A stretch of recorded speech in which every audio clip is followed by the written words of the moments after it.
Hi guys, today I'm going to be talking about a question that seems to come up quite a bit in conversation at the moment, and that is, how do I get more followers on my social media platforms? Well, first off, social media.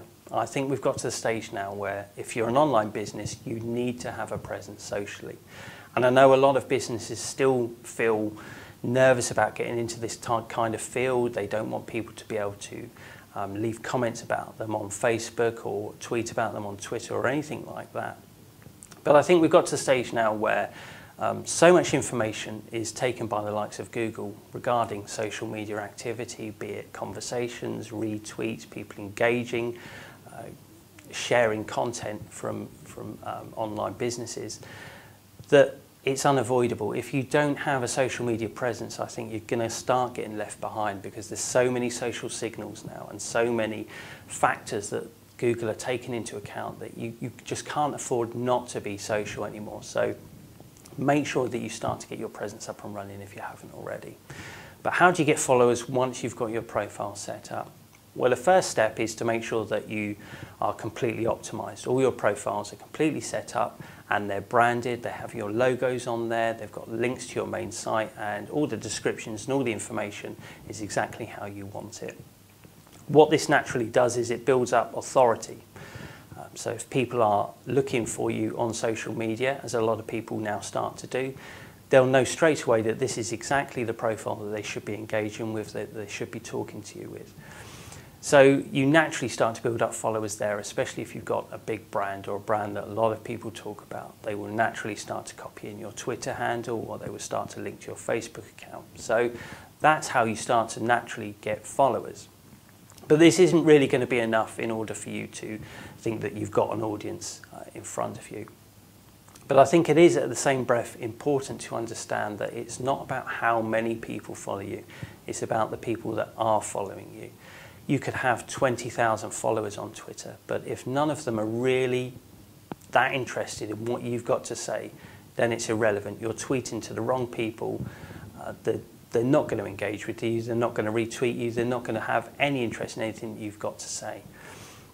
So in the same breath, don't buy followers either. There are lots of services out there where you can quite quickly buy followers.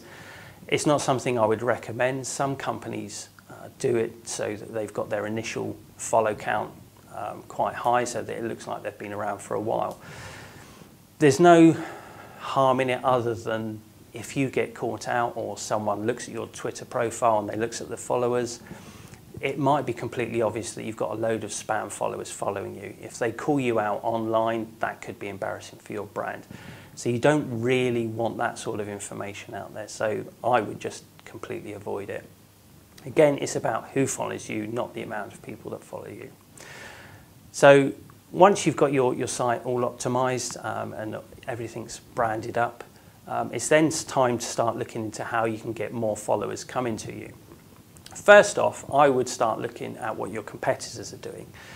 Because so many people are now using social media, chances are they're going to have a Twitter account already set up, as they are with Facebook. So see who's following them, especially on Twitter. You can quite openly go onto their profile and click on followers, and this will give you a complete list of who is following that Twitter handle.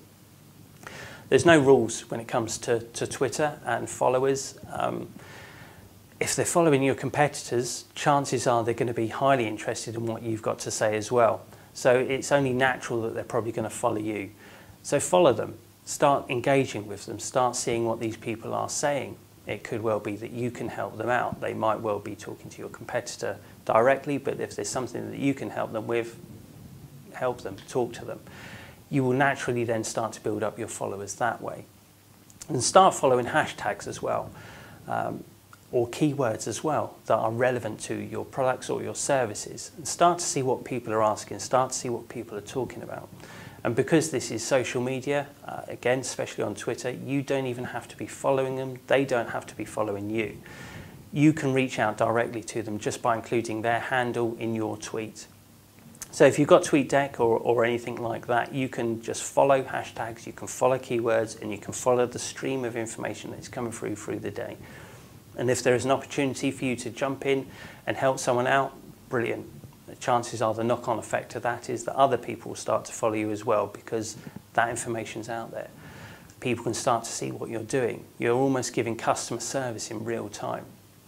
And again, use these platforms for customer service. If people are engaging with you, if people are asking you questions about your products or your services, make sure you answer them back. Don't leave it quiet. Don't not get back to them. The more you engage with people, the more they're going to be impressed with this. If you don't reply back, chances are they're going to start getting angry because they feel that they're talking to you directly. They're of the opinion that someone is sat behind a screen 24 hours a day monitoring their Twitter profile. So if you don't get back to them in real time, they're going to start getting angry.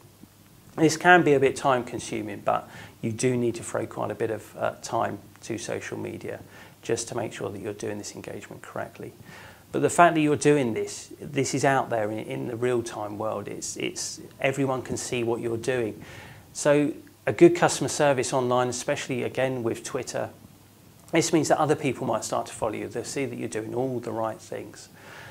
So once you've started to follow hashtags and you've looked at your competitors, start to look at influencers within your sector.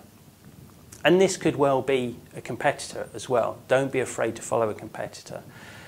Start to engage with these people as well. Start to talk to them. Start to provide them with information. Join in discussions. Because if you get a key influencer within your sector following you and retweeting you or sharing a link from your site, that outreach is going to be far bigger than anything that you can handle right at the start. So you're going to get the knock-on effect of people, again, following you because a key influencer is talking about you, therefore it must be good. So make sure you do that as well. And engage, be human. Make sure that the tweets that you put out there they're human. Be a face behind the account. It doesn't always have to be that you're tweeting links to content on your site or services or individual products, because if you just fill people's timelines with links, chances are they're going to stop following you very quickly. So, you know, one of the bare bugs with the likes of Twitter is that people don't want to know what you have for breakfast in the morning, and I don't want to know what people are doing every single day of the week. That's not something that you should do, but you should be human. If something's happening within the company, then tweet about it. Put that human element to it. If there's something happening locally that you're interested in, tweet it, update it, put it on Facebook. The more human you are and the more you mix things up, the more chances are that people are going to follow you. And add images as well. Make sure that it's visually compelling as well. If someone's using TweetDeck and you post an image, that's going to show up on their timeline, not just the link. And especially on Facebook, how many times have you gone onto a business's Facebook account and all you've seen is text all the way down?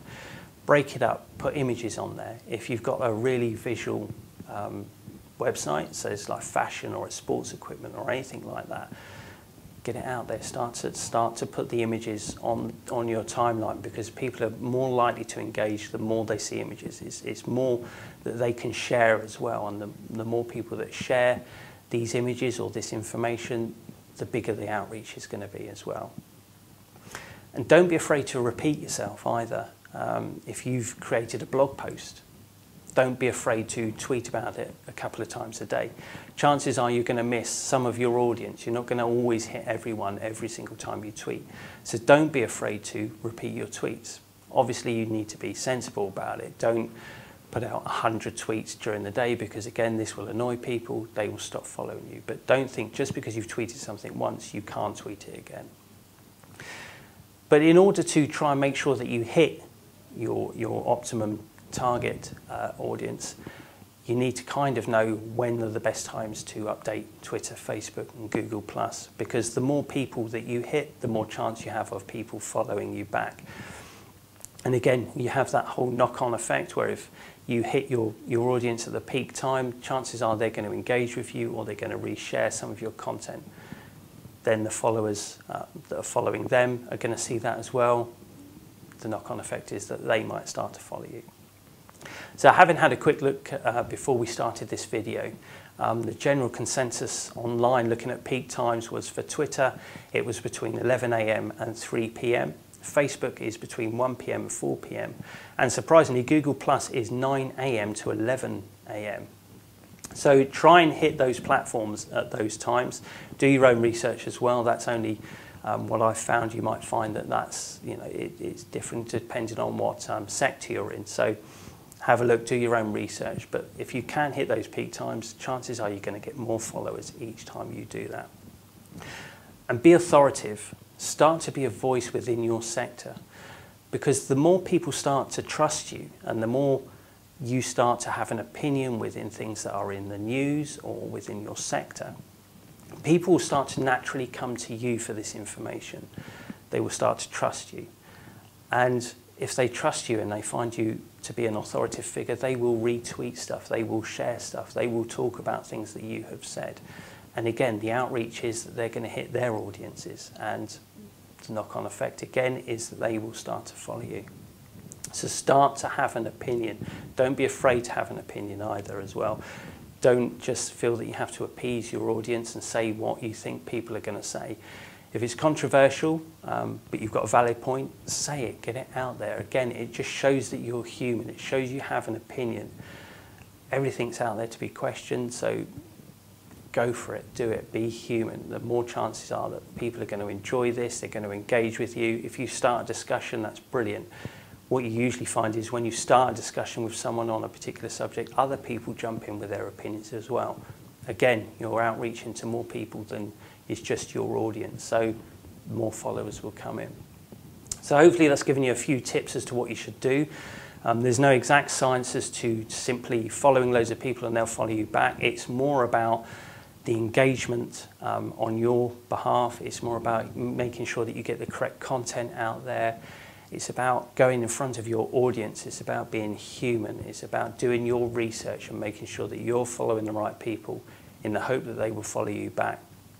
And you can just continue to do this. There should be no end to your audience. This is now worldwide. So don't buy followers. Don't think that just because you've got hundreds of thousands of people following you, you've done your job and you're now an authority. Make sure you go after your target audience and make sure you engage with them. And that should be enough to just build up your followers nice and gradually. And before you know it, you'll be an authoritative figure on social media. So for more information from us, our social platforms are going to come up at the end of this video. And of course, follow us on our blog for more information on these types of subjects. Thanks a lot.